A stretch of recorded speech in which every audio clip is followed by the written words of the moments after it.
हरे कृष्णा। चलिए आज की कहानी शुरू करते हैं। आज की कहानी का शीर्षक है विभीषण प्रभु श्री राम जी की शरण में। रावण के भाई विभीषण के रोकने के बाद भी रावण ने हनुमान जी की पूंछ पर रुई लगाकर उसे जला दिया था, जिससे रावण की पूरी लंका भस्मसात हो गई थी।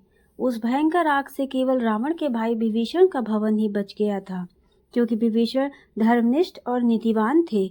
भले ही वे राक्षस कुल में जन्मे थे, परंतु वे सदाचारी और धर्म के नियमों का पालन करते थे।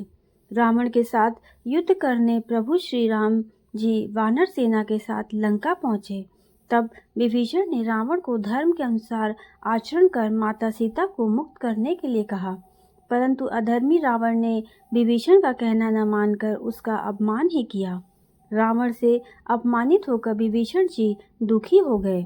वह शीघ्रता से अपने 4 अति पराक्रमी साथियों के साथ आकाश मार्ग से उस स्थान पर पहुंचे जहां लक्ष्मण सहित प्रभु श्री राम जी थे।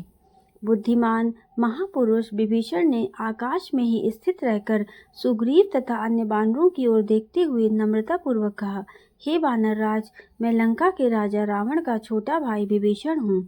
मैं रावण के उस कुकृत्य से सहमत नहीं हूँ जो उसने सीता जी का हरण करके किया है।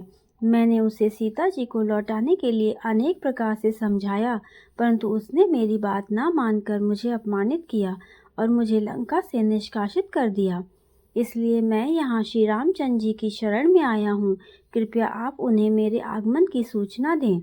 विभीषण की बात सुनकर सुग्रीव ने प्रभु श्री राम जी के पास जाकर कहा, हे राघव, रावण का छोटा भाई विभीषण अपने 4 मंत्रियों सहित आपके दर्शन करना चाहता है। यदि आपकी अनुमति हो तो उन्हें यहाँ उपस्थित करूं, किंतु मेरा विचार है कि हमें शत्रु पर सोच समझकर ही विश्वास करना चाहिए।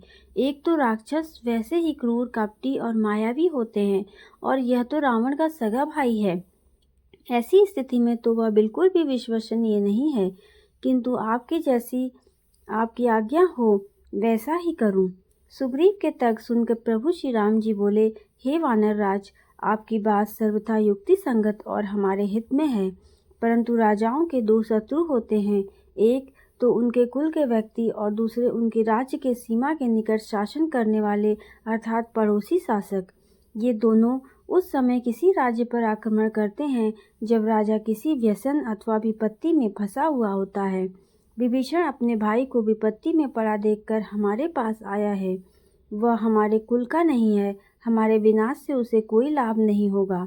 यदि हमारे हाथों से रावण मारा जाएगा तो वह लंका का राजा बन सकता है।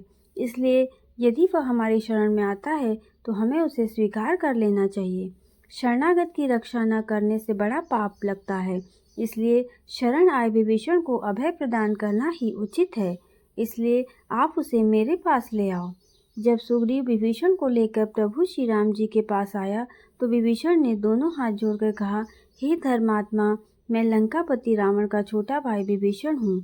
आप शरणागत वत्सल हैं, इसलिए आप मेरा उद्धार कीजिए। विभीषण के वचन सुनकर प्रभु श्री राम जी ने उसे गले से लगाते हुए कहा, हे विभीषण, मैंने तुम्हें स्वीकार किया, अब तुम मुझे राक्षसों का बलाबल बताओ। श्री राम जी का प्रश्न सुनकर विभीषण बोला, हे दशरथ नंदन, 10 मुख वाले रावण को ब्रह्मा जी से वर मिला है। इस कारण देव, दानव, नाग, किन्नर आदि कोई भी उसे नहीं मार सकते। उसका छोटा भाई कुंभकर्ण पराक्रमी, शूरवीर तथा तेजस्वी है।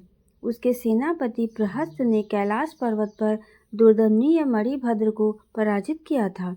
रावण के पुत्र मेघनाथ ने तो इंद्र को परास्त किया था। मेघनाथ का भाई पराक्रमी राक्षस है, सभी युद्ध कौशल में निपुण हैं। यह सुनकर श्री राम जी बोले, हे विभीषण, यह सब मैं जानता हूँ। मैं प्रतिज्ञा करता हूँ कि मैं रावण का, उसके पुत्रों, मंत्रियों और योद्धाओं सहित वध करके तुम्हें लंका का राजा बनाऊंगा। अब रावण की मृत्यु निश्चित है, यह मेरी अटल प्रतिज्ञा है। श्री रामचंद्र जी की प्रतिज्ञा सुनकर विभीषण ने उनके चरण स्पर्श किया और कहा, हे राघव, मैं भी आपके चरणों की शपथ लेकर प्रतिज्ञा करती हूँ कि मैं रावण को उसके वीर योद्धाओं सहित मारने में आपकी सहायता करूँगा।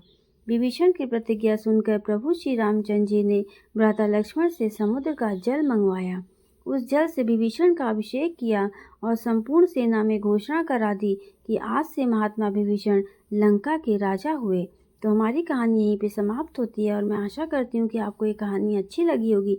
अगर आपको ये कहानी अच्छी लगी है तो हमारे चैनल को लाइक करें, शेयर करें, सब्सक्राइब करें और कमेंट बॉक्स में ज़रूर बताएं कि आगे आप और कौन सी कहानी सुनना चाहते हैं। तब तक के लिए हरे कृष्णा, राधे राधे।